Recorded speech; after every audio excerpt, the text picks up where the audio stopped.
Tameside Radio Sports Talk with Betfred. Visit your local Betfred shop today for a variety of great offers and check out our app for great features like Pick Your Punt Builder.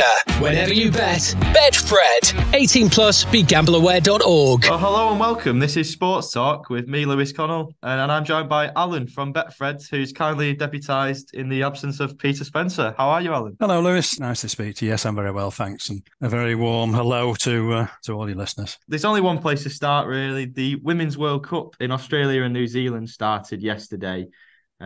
Republic of Ireland lost their opening game, unfortunately, against hosts Australia. And England are in action on Saturday against Haiti. And I'm sure they'll be the favourites for that. How do you see that one panning out? Funny you should mention that, Lewis. Yes.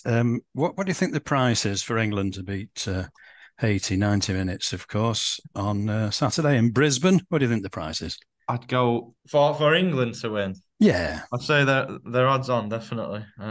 Definitely. Well, I'll put you out in music. 1 to 125. So not one for the working man and all that sort of stuff. Yes, we've got 8 groups. World Cup started, as I think you alluded to, Australia and New Zealand. I think they both won their opening matches. They're joint hosting. 8 groups, final on August the 20th. The outright betting, we see it, is as thus. USA, unsurprisingly, perhaps favourites at 9 to 4. We've got England at 4 to 1. Spain 9 to 2. Germany 15 to 2. The Aussies 9 to 1. France 11 to 1. 16's about Sweden. 25's Brazil. That looks pretty big to me. 25's the Netherlands and 33's Bar. I think there's only the Republic of Ireland that, apart from England, that give us a bit of local interest, shall we say. A lot of interest in those outrights. And we've got a market as well for the top England women's goal scorer. It's headed by Rachel Daly at 2 to 1. Now, she, you'll remember, featured as a fullback in England's Euro winning side of last summer. She's subsequently joined Aston Villa and scored a shed load of goals playing up front. And the manager has used her up there. So she's our 2 to 1 jolly to be the top goal scorer. I'm not so sure that's any kind of value. Alessia Russo at 7 to 2 would be my selection. She provides, I think, a much more traditional sort of presence up front when you're only playing probably one central striker and 2 folks out wide. But England, I think it's interesting to reflect that the position that England are in at the minute as second favourites at 4 to 1. The temperature, the climate out there will be pretty decent for them. It's winter, I'm guessing, in Australia and New Zealand. It's about a decade ago or so since we had players like Rachel Yankee, Kelly Smith, elevated the women's game for me to other sort of levels that had not been reached before. And the current crop have really taken that on. Both of those ladies that I mentioned there got over 100 caps. We've got people now like Lucy Bronze, hugely, highly decorated player, played for some of the biggest clubs around and won some massive personal accolades. Beth Mead, unfortunately, is injured, the Golden Boot winner at last summer's Euros, of course. She'll be sorely missed, as will captain Leah Williamson, who's injured, and a big loss to the defence and our challenge generally. But we've still got folks like Rousseau that I mentioned, Ella Toone, Lauren Hemp, Georgia Stanway, Lauren James. Terrific players. Chloe Kelly, did I mention? Probably not. So we've got a big chance, but Rachel Daly for the England Golden Boot, shall we call it, at 2 to 1. Not for me, but some interesting prices there that people might want to have a peep at on Betfred.com. Definitely. And I think it will be a big miss not having Leah Williamson there, like you said. But I think we've still got a good chance, and let's hope the Lionesses can bring it home. But we'll move on now to the semi-finals of the Betfred Challenge Cup. They're coming up this weekend. We've got Lee Leopards, the newcomers in the league. They're making quite an impression on the Betfred Super League. They're in action, and then it's Hull KR against Wigan. And what are the odds looking like for those 2 matches, Alan? Yeah, Lee, what a story they are. I mean, second in the Super League table behind Catalans. Yes, we've got the 2 semis, Saturday and Sunday. Saturday, Lee and Saints. The 80-minute betting, Lee 7 to 4. Saints 1 to 2, and the tie is 18 to 1. I always look at these alleged mismatches, but I mean, how can you call it a mismatch when you've got Lee second in the table and Saints perhaps fourth? But it's the Challenge Cup, it's Saints, it's all that fabulous history, etc. One good way of looking at this is to look at the handicap betting. And the two-way handicap betting is as follows. Lee plus 5.5, we have them at 10 to 11, and Saints minus 5.5 at 5 to 6. So the traders are pretty much saying that they're thinking there's about 5.5 points between these teams in theory on the day.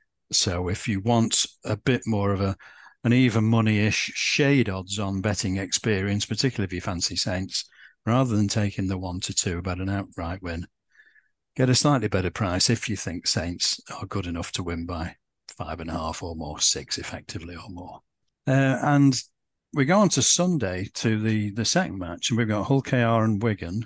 Hull KR are 12 to 5, Wigan 1 to 3, the tie 20 to 1. And again, I've looked at that handicap betting in case you want a bit more value about Wigan, not have to take the 1 to 3.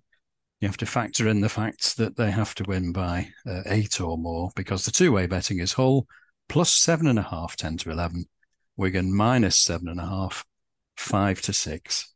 Now, before these semi-finals, the outrights to win the Betfred Challenge Cup are as follows. Saints are 11 to 10, Wigan are 15 to 8, Lee are 5 to 1, and Hull KR are 9 to 1. And talking about previous Challenge Cup pedigree, Hull KR have won it just once in 1980. Lee have 2 victories, the last one back in 1971, captained by the legendary Alex Murphy, will be known to many of your older listeners, I'm sure, with great reverence. Saints have 13 Challenge Cup wins, and Wigan, synonymous with this trophy, have 20, and they are indeed the holders. Thank you very much for those. Some good tips there. We'll move on now to the Betfred World Match Play of Darts. We've had a lot of shocks in the opening rounds. Can't quite believe the amount of big hitters that have exited the tournament. The top 5 seeds are all out. Michael van Gerwen, Peter Wright, Michael Smith, Rob Cross, and Gerwin Price. And we've got 2 quarterfinals tonight as well. But we'll just touch on those big hitters that have exited the competition. Did you see the top 5 seeds all being out of the competition before the quarterfinal stages? Not at all. There's no way. As you say, we've got a couple on Friday night. And you just mentioned some of those names. I've jotted a few down here at the risk of repeating 1 or 2, but I think there's 1 or 2 here that I've thrown in as well.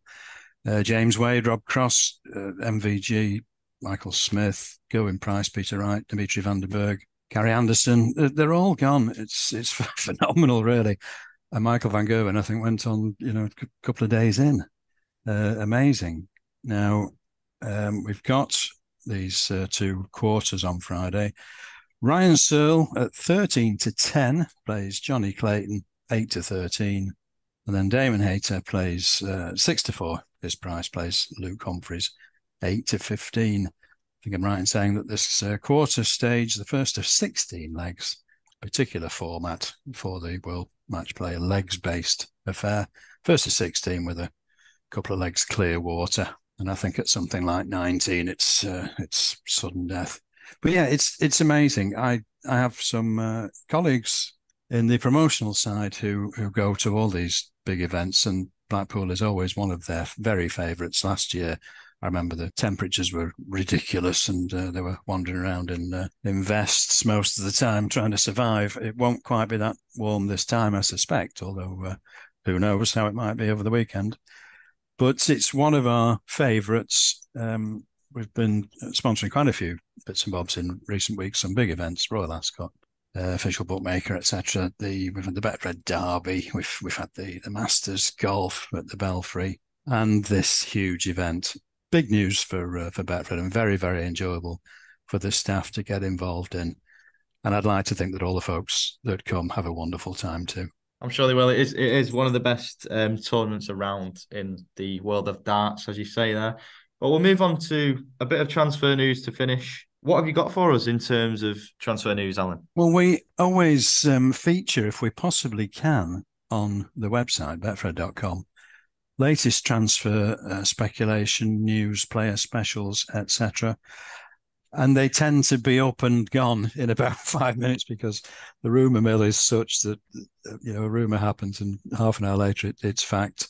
So these markets come and go. So for your listeners, please always have a peep. Look under football and then the subcategory more, and then another category specials. And then you look for transfers and team specials and player specials and all sorts.